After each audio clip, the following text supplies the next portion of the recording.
Assalamualaikum and greetings everyone. Our group consists of me, Nurul Nazira, Syed Daniel, Radin Rafiq and also Shazani Fakiha will explain to you further on the project of enhancing the effectiveness and financial sustainability of protected area in Malaysia.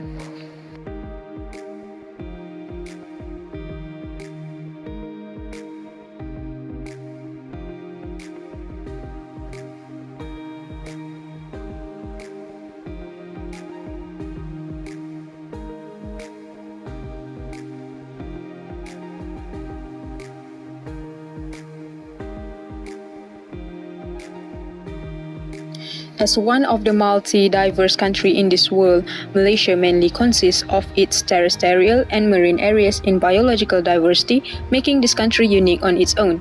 In order to preserve the remarkable flora and fauna that coexist in this nation, Malaysia initiated the Network of Protected Areas, or PAs, to cover for approximately 12,500 flora species and 1,595 of fauna. The purpose of this project is to ensure that in Peninsular Malaysia, the formation of a single national wildlife PA system needs to be done to make it easier for the PA to be managed in one particular order by developing a coherent PA system through the different agencies. This project also crafted to brush up the quality of life and strengthening sustainable growth through the conservation of biodiversity and natural resources of the earth.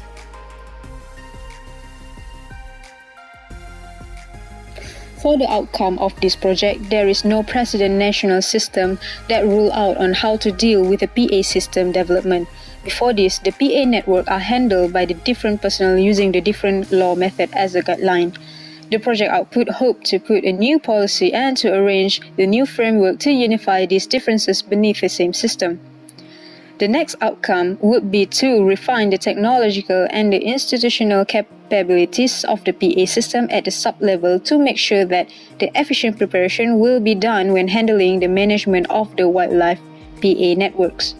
The main objective of this part is to renew the sub-level PA network so that it can be utilized to the maximum capacity to meet the standard that have been set by the policymakers. And the last outcome would be on how to ensure the management of the protected areas to be effective and efficient. The center of attention for this outcome will be on detaching any obstacles that can obstruct the cost-efficient management of the protected areas from happening.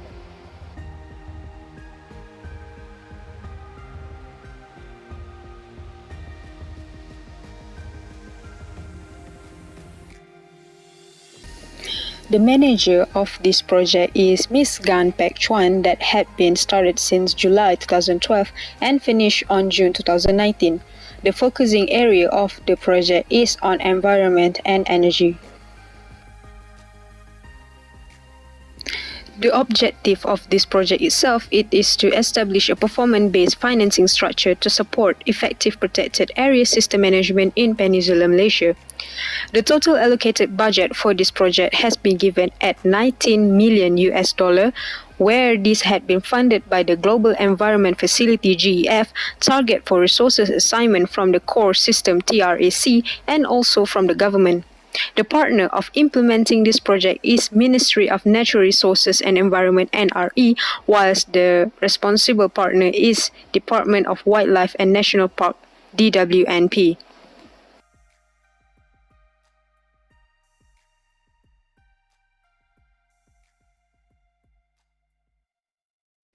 The first problem in enhancing effectiveness and financial sustainability of protected areas in Malaysia is land encroachment and illegal logging. Protected areas are at most risk to illegal logging when the boundary or borders of the protected areas are not clear, very low monitoring and less enforcement are being done, and high accessibility towards the protected area. According to So Wen-jun, Malaysia recorded losses of 15.2 million ringgit from 2006 to 2016 because of the illegal logging activities.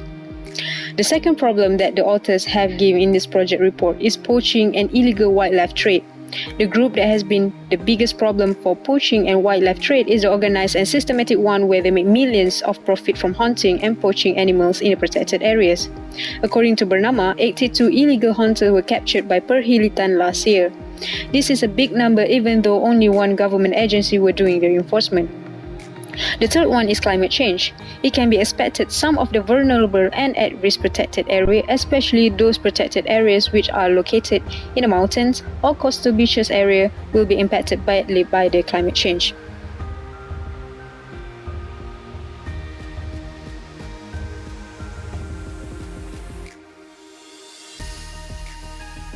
In risk management, the project manager should foresee what would happen throughout their project.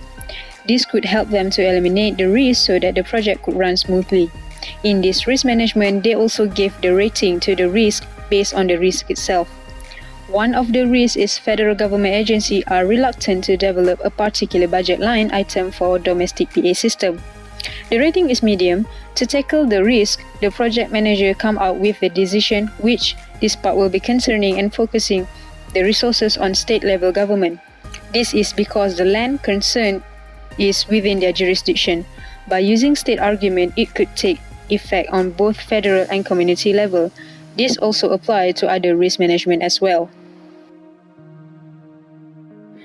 The project management has such a wider context that we basically can apply it in everyday life even without us knowing, for instance, like a wedding event.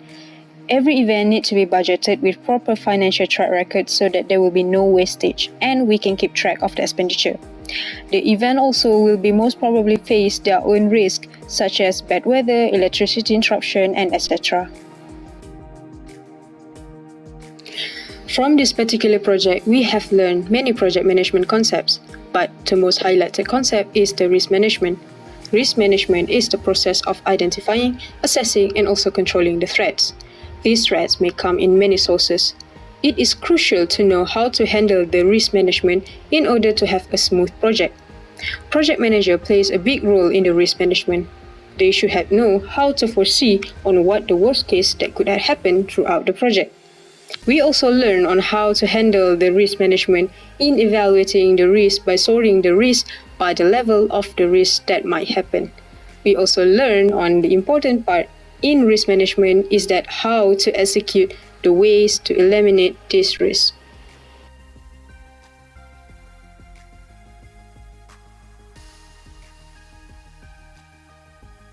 The survey was carried out in a systematic and thorough manner in which exhaustive knowledge was gathered and evaluated to achieve proof based on accurate, credible, and valuable evidence for assessment.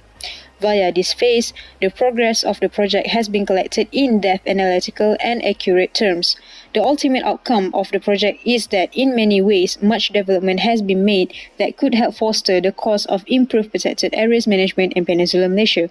Major progress has been identified, especially among management and staff from protected areas and among the group members in areas such as data management, information exchange and sharing, preparation, and improved capacity buildings.